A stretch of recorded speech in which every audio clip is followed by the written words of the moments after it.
Hey guys, अगर आप भी व्हाट्सएप में automatic photos and video download होने की वजह से परेशान हैं तो आप बिल्कुल सही जगह आए हैं। तो आज की इस वीडियो में मैं बताऊंगा, अगर व्हाट्सएप पे आपका अगर फ़ोटो और वीडियो कोई जगह से सेंड करता है और आपका ऑटोमेटिक डाउनलोड हो जाता है, गैलरी में सेव हो जाता है, तो आप उसको मैनुअल कैसे कर सकते हैं। मतलब जब तक आप चाहेंगे तब तक वो डाउनलोड नहीं होगा और वो ऑटोमेटिक सेव भी नहीं होगा। तो ये करने के लिए सबसे पहले हमें व्हाट्सएप को ओपन करना पड़ेगा। तो व्हाट्सएप को ओपन करते हैं हम।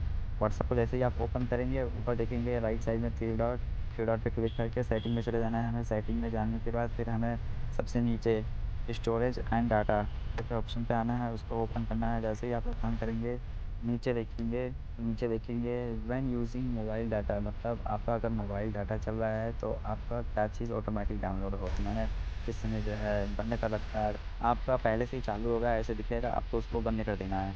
तो आपका जो है ऑटोमेटिक डाउनलोड होने वाली दिक्कत जो है खत्म हो जाएगी और आपका नेट जो है बचा रहेगा। तो ये छोटी सी वीडियो अगर आपको पसंद आई हो तो वीडियो को लाइक करें और चैनल को शेयर सब्सक्राइब जरूर करें।